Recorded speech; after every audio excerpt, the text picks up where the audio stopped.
আজকের রেসিপির আয়োজনে রয়েছে ঝিনুক পিঠা বা চিরুনি পিঠা। এই পিঠাটি অনেকটাই ঝিনুকের মতো দেখতে, কিন্তু তৈরি করা হয় চিরুনির সাহায্যে। তাই অনেকেই এই পিঠাকে চিরুনি পিঠা বা ঝিনুক পিঠা বলে থাকে। তাহলে দেখে নিন এই রেসিপিটা বা এই পিঠাটি কিভাবে তৈরি করতে হয়। আর শুরু করার আগে আপনাদের কাছে ছোট্ট একটাই অনুরোধ রইবে, যদি আমাদের রেসিপিগুলো আপনাদের ভালো লেগে থাকে তবে অবশ্যই সাবস্ক্রাইব করুন এবং পাশে থাকা বেল আইকনে ছোট্ট একটা ক্লিক করুন, তাহলে সবার আগে আমাদের রেসিপিগুলো আপনার নোটিফিকেশনে পৌঁছে যাবে।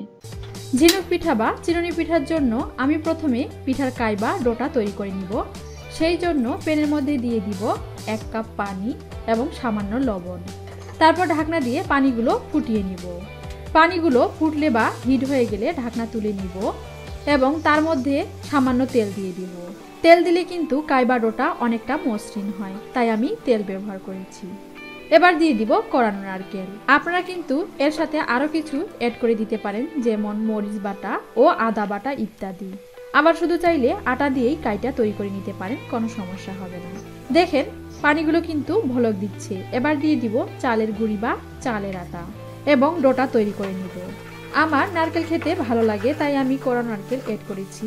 কারণ যখন পিঠাগুলো ভেজে তুলে নিব এবং খাওয়ার সময় দাঁতে যখন নারকেলগুলো লাগবে, সেটা আমার অনেক ভালো লাগে, তাই আমি কোরানো নারকেল অ্যাড করেছি।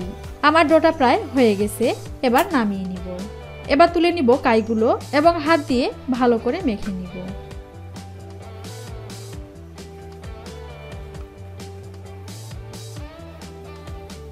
মাখা হয়ে গেলে ছোট ছোট টুকরা করে হাত দিয়ে গোল গোল করে নিব। তারপর মাথার স্টেপটা একটু চোখা করে নিব। সবগুলোই এভাবেই করে নিব এবং মাথার সাইড চোখা করে নিয়ে ঝিনুক পিঠার আকার দিব।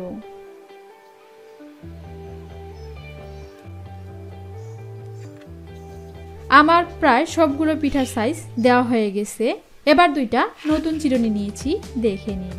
তারপর চিরুনির মধ্যে সামান্য তেল ব্রাশ করে নিব, যাতে ঝিনুক পিঠার আকার দেওয়ার সময় চিরুনির মধ্যে ডোগুলো আটকে না যায়। তার জন্য নিয়েছি তেল ও ব্রাশ। ব্রাশের সাহায্যে চিরুনি দুইটা ব্রাশ করে নিচ্ছি।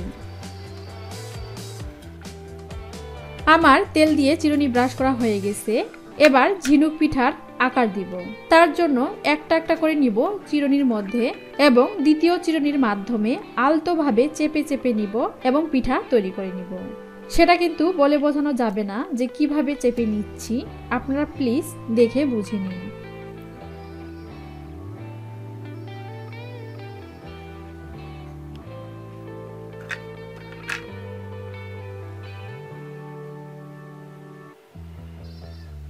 আমার প্রায় সবগুলো পিঠার সাইজ ও নকশা দেওয়া হয়ে গেছে।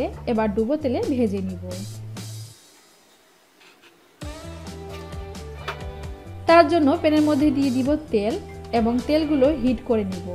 তেলগুলো হিট বা গরম হয়েছে কিনা তার জন্য প্রথমে দুইটা পিঠা দিয়ে ভেজে নিব। তেলগুলো প্রায় গরম হয়েছে। এবার এপাশ ওপাশ করে লালচে করে ভেজে নিব এবং ভাজা হয়ে গেলে তুলে নিব।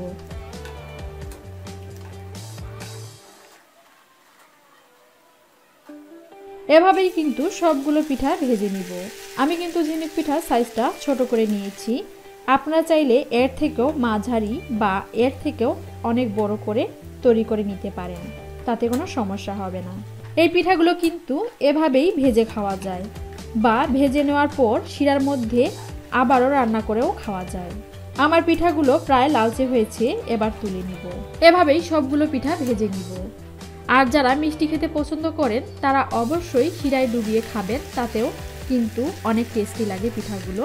আর আমার ভাজার পর এইভাবেই শুকনা খেতে ভালো লাগে, তাই আমি এভাবেই রেখে দিলাম। হয়ে গেছে আমার রেসিপিটা। যদি আমাদের রেসিপিগুলো আপনাদের ভালো লাগে তবে অবশ্যই লাইক এবং শেয়ার করবেন এবং কোনো বিষয়ে জানার থাকলে অবশ্যই কমেন্টস বক্সে কমেন্টস করবেন এবং আমাদেরকে উৎসাহিত করবেন। সো অনেক অনেক ভালো থাকবেন, সুস্থ থাকবেন এবং আমাদের চ্যানেলটিকে সাবস্ক্রাইব করবেন। ধন্যবাদ।